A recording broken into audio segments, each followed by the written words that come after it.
Hai Sobat Bisik yang mau dibisikin. Jumpa lagi malam ini dengan saya Teh Yoyo. Malam ini tidak bersamai oleh Kang Indiwan.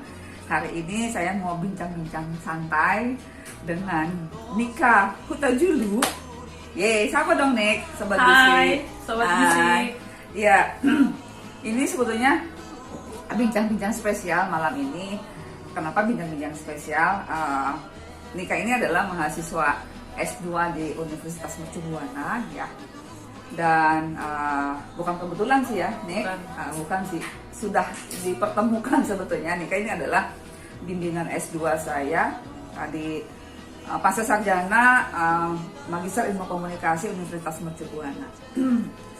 Ada hal yang sebetulnya mau di-share malam ini terkait dengan ketertarikan Nika untuk ngambil S2, terus suka dukanya ketawa, suka dukanya ketika menjalani proses S2, lalu pada saat harus menyelesaikan S2 itu kan amazing banget gitu ya. Jadi itu yang sebetulnya mau kita bagi share, plus juga dengan bahwa ketika menyelesaikan S2 ada beberapa cara menyelesaikannya kayak gitu. Salah satunya adalah mendapatkan hibah tesis magister, dan tidak semuanya loh yang bisa seperti itu. Makanya sekarang kita mau bincang-bincang gimana caranya untuk dapetin hibah tesis magister di akhir dari menyelesaikan tugas akhir di S2-nya tersebut. Ya, Nika siap ya? Siap. Oke. Terus mau Nah, jawab yang mana? ini sekarang ini kan pendidikan menjadi hal yang utama ya. Jadi bohong tuh kalau misalkan setiap kita itu nggak perlu sekolah gitu, nggak perlu kuliah kayak gitu. Padahal dengan kuliah, dengan sekolah kan kita bisa mendapatkan sesuatu ya, achieve dalam hal misalkan informasi, kompetensi apapun itulah seperti itu. Nah, yang menjadi pertanyaan buat ibu, nggak cuma buat mungkin buat semua orang juga gitu ya. Apa yang melandasi Nika ini untuk ngambil S2? Oke. Salam kenal semuanya. Pertanyaan pertamanya pasti ditanyain kenapa ngambil S2, karena background kebetulan saya background pekerjaannya account eksekutif di salah satu IO di Jakarta. Nah, sebenarnya ngambil S2 itu tuh cita-cita zaman dulu pengen jadi dosen, tapi nggak mau langsung jadi dosen, pengen punya ilmu prakteknya dulu secara profesional, sehingga bekerja dulu sambil mengumpulkan ya pundi-pundi ya untuk kuliah. Nah, dan akhirnya 2018 tercapai tuh, bisa ya biayanya terpenuhi, kita kuliah, dan ya pengen jadi dosen aja sih, tapi tetap nanti kalau diizinkan atau memang ada kesempatannya sambil bekerja secara profesional, tapi bisa sambil mengajar juga gitu aja. Oh gitu ya, tapi cita-cita utamanya sebetulnya mau jadi dosen gitu ya? Mau jadi dosen waktu lulus S1. Waktu lulus S1. Berarti profesi yang menarik juga ya jadi seorang dosen gitu ya? Menarik. Ya, karena pikiran sederhananya tuh kalau jadi guru bukan maksudnya mengecilkan mereka yang jadi guru ya, cuman mereka tuh hebat banget, mereka harus bertanggung jawab sama orang tuanya pas anaknya nilainya jelek gitu. Kalau jadi dosen kan nggak mungkin. Gitu ya? Anaknya jelek nih nilainya, kan dosen, ibu pernah nggak ketemu orang tua mahasiswa ngasih tahu ini anaknya jelek, nggak pernah masuk gitu kan. Nah, suka mengajar, tapi kalau harus ngambil tanggung jawab juga untuk kayak anaknya nggak masuk hari ini, kamu tuh belum masukin nilai ulangan ini kan, itu hebat sih buat saya, dan nanti kan belum nyampe situ. Oke. Jadi itu ya, karena ketertarikan untuk jadi seorang dosen, akhirnya ngambil S2. Ya, tapi setelah nyemplung S2, apa yang tergambar? Coba diceritain. Aku tidak bisa ngomong tanpa ada teori dan penelitian terdahulu. Bener nggak? Nggak boleh sembarangan ngomong. Sekalipun kita punya pengalaman secara praktek, tapi ketika jadi mahasiswa S2, kalau nggak ada landasan teorinya, maksudnya semua pengalaman praktek kita itu harus kita tahu nih, ini tuh masuk teori mana, apalagi komunikasi ya, ada model-modelnya ya. lupa Magister Ilmu Komunikasi nih kayak gitu. Lupa diperkenalkan, banyak model-modelnya ya, ide kenapa gitu kan, jadi nggak bisa kayak kucuk-kucuk tiba-tiba pas apa sih berpendapat di kelas lebih ngomongin tentang pengalaman sebagai seorang profesional di bidang A, bidang B. Bahkan kita lagi mempelajari secara teoritisnya kan, memperdalam ilmu teorinya kan. Jadi ya gitu, harus nggak bisa sembarangan ngomong. Betul ya, betul sekali yang dikatain sama jadi kata itu yang diomongin sama Nika, bahwa ketika kita maksudnya sekolah lagi gitu ya, terus masuk dalam suatu komunitas tertentu kan, akademik itu kan sebetulnya komunitas tertentu juga ya. Ketika masuk dalam suasana yang seperti itu, memang ada beberapa hal menjadi pakem yang harus ditaati bersama, kayak gitu adalah salah satunya. Apalagi di mimbar ilmiah gitu ya, kita kalau bicara itu harus berdasarkan teori atau berdasarkan konsep tertentu, nggak bisa asal ngomong ceplak aja kayak gitu. Karena apa? Segala sesuatu hal yang kita bicarakan tuh harus ada pertanggungjawabannya kayak gitu ya. Jadi hati-hati makanya berbicara seperti itu ya, kayak gitu. Nah, ini kan pengalaman ketika kuliah itu kan bertemu dengan teman-teman yang bermacam profesi, bermacam latar belakang, ketemu sama dosen-dosen juga dengan berbagai macam-macam lah gitu ya, seperti itu. Nah, bisa cerita nggak sebetulnya ketika ketemu sama teman-teman dari ragam profesi, terus bagaimana mengerjakan tugas, terus apa yang dialami, terus ketemu dengan dosen yang beragam warna dan lain sebagainya. Tolong ceritain deh gimana tuh. Karena beragam, kalau sama teman-teman beragam profesi di belakangnya sih, jadi kita nggak kaget lagi dengan sekarang yang virtual, karena kita lebih mengerjakannya secara ya di grup WA saat itu. Dan ketemunya kebetulan dapat jadwal kuliah di kampus tuh selalu ngambil yang paling pagi jam 7 sampai paling sore, jadi full setiap Sabtu itu tuh ketemu langsung ya sama mereka. Ketemu. Nah, kalau untuk dosen tuh ya berusaha lah, apalagi dosennya itu kalau dosen S2 pasti dia minimal S3 kan, minimal S2 atau S3, dan kelasnya banyak banget kan, apalagi kayak Bu Yoyo kan.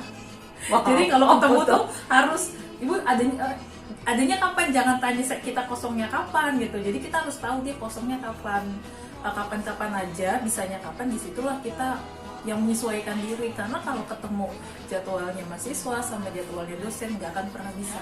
Jadi lebih baik ngikutin jadwalnya dosen teman-teman. Oh gitu ya. Pernah nggak sih punya pengalaman gini? Mungkin karena saking sibuknya, terus ada beberapa jadwal juga yang memang harus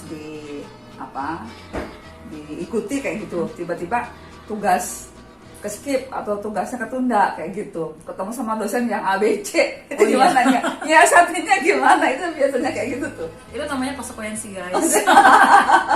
Enggak, karena nggak bisa nuntut, emang bener-bener itu karena kita udah ngambil waktu kuliah di tengah bekerja, itu nggak ada bisa bilang oke, kerja nomor 1, kuliah nomor 2, enggak, kuliah nomor 1, nanti tambah kesehatan nomor 1. Jadi nggak ada 1, 2, 3, semuanya nomor 1.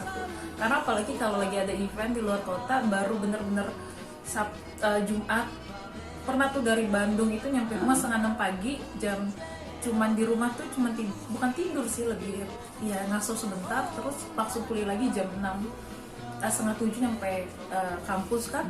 Itu sampai jam 4:30 sore. Nah, menyiasatinya tuh ya itu emang udah konsekuensi, maksudnya ada tanggung jawab kan. Kuliah di tengah bekerja, memang kita harus mengorbankan satu waktu free time kita sih. Me time-nya gitu ya. Me time itu emang harus ada. Cuma 2 tahun aja kalau emang 2 tahun kuliahnya. Harusnya sih kan setiap jenjang pendidikan kan ada waktu tertentu. Jadi itu yang sebetulnya kalau bisa ya dipenuhi lah sesuai dengan apa yang jadi kuotanya kayak gitu ya.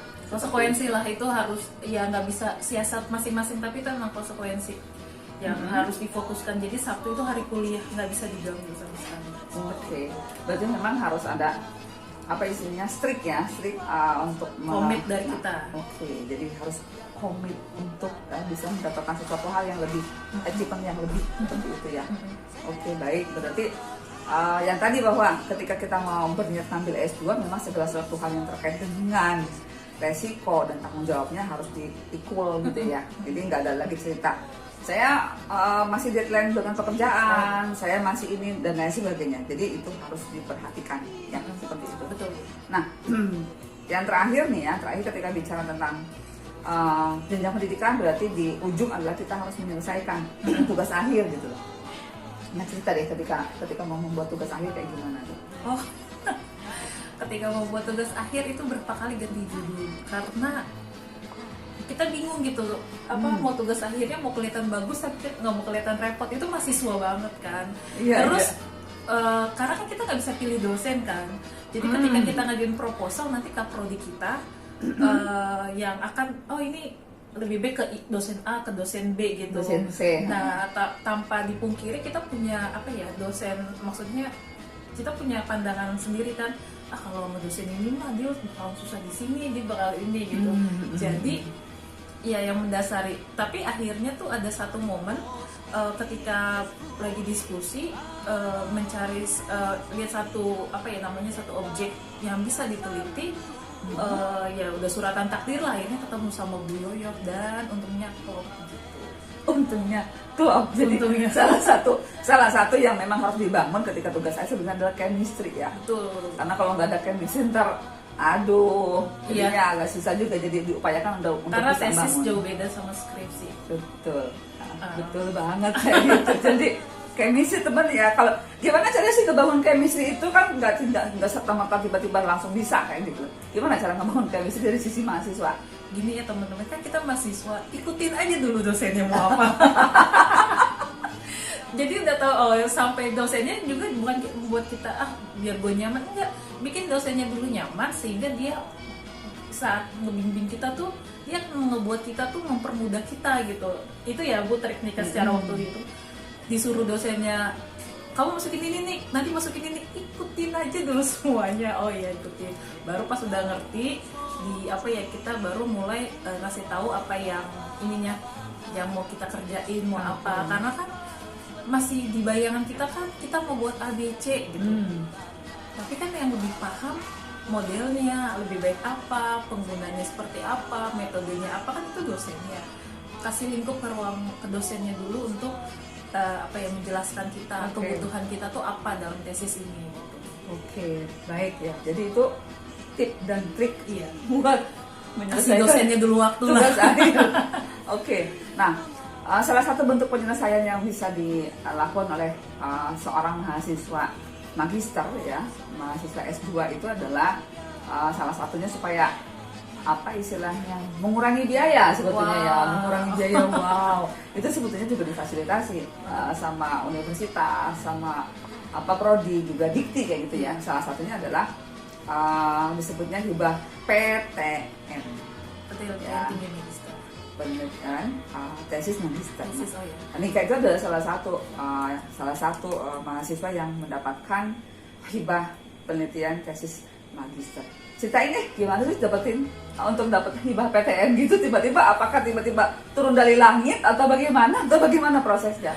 Jadi satu kelas itu diarahkan supaya ikut dengan pertama diinfokan kalau nanti akan dibiayain tesisnya. Wah itu kan sesuatu yang gitu. Wow banget gitu ya. Dan yang kedua yang jadi poin saya adalah dia ada waktunya, dia punya jadwal, dan kita akhirnya mau nggak mau mengikuti jadwalnya karena tesis itu tuh benar-benar butuh kemauan keras untuk nulis itu Kak. Karena kan gak ada yang maksa kita ayo kapan lulus kan. Jadi harus ada satu dukungan besar biar kita menyelesaikan. Nah salah satunya jadwal dari PTM itu kan, tanggal 18 segini submit, tanggal segini submit, jadi mau nggak mau kan selesai.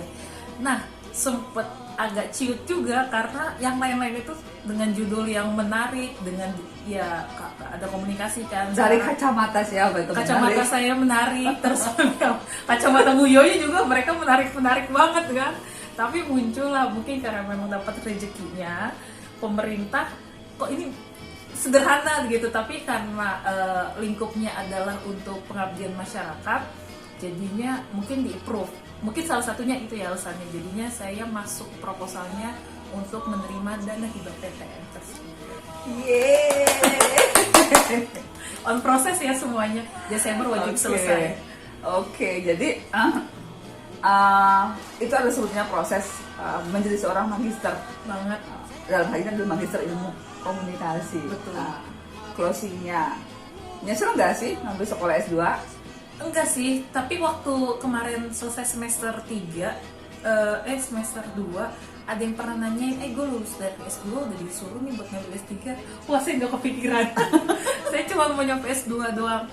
Tapi nggak mau nutup yang waktu-waktu ke depannya. Kalau memang Tidak ada menutup kemungkinan. tapi kalau memang ada kesempatan saat ini sebelum kepikiran. Dibilang nyesel, cuman nyeselnya satu, social life-nya belum dapet. Malam minggunya itu masih kepake buat ya, tau lah Bu. Sabtu di tempat ibu ngerjain tesis atau apa ya seperti itu, risiko karena sambil bekerja. Oh ya, tadi kan udah dibilangin bekerja Konsekuensi ada harus komitmen kesehatan dengan keluarga mungkin dengan jadi segala sesuatunya harus sudah diperhitungkan matang dan itu harus dijalani dengan komitmen yang ada kayak gitu ya. Jadi itu adalah hal yang menarik ya bagi mahasiswa gitu seperti itu. Nah, saya pikir ini adalah suatu hal yang bisa menyemangati sebetulnya bahwa setiap orang ya siapapun itu sepanjang mereka mau dan mampu dalam pengertian ada waktu, ada kesempatan dan punya semangat yang kuat untuk terus meraih jenjang yang lebih tinggi, tidak mungkin tidak bisa gitu, segala sesuatunya bisa ya. Salah satunya adalah aku dan kayak gitu ya, seperti itu, dan hibah PTN gitu. Jadi itu pun sebetulnya harus dimimpiin ya Nick ya. Jadi saya mau gitu loh, saya mau gitu. Harus jadi kayak seperti repetitive magic power sebetulnya. Jadi ada kata-kata yang diulang dan kita juga ingin tersemangati dengan hal yang seperti itu. Menarik ya perbincangan pada hari ini, dan saya pikir ini adalah sharing yang berguna, bermanfaat untuk teman-teman sobat bisik sekalian. Jadi maju terus, jangan takut untuk sekolah. Capailah cita-citamu setinggi bintang, salah satunya melalui jenjang pendidikan yang lebih tinggi. Oke, demikian sobat bisik malam hari ini. Terima kasih. Bu Yuyun. Salam. Dadah.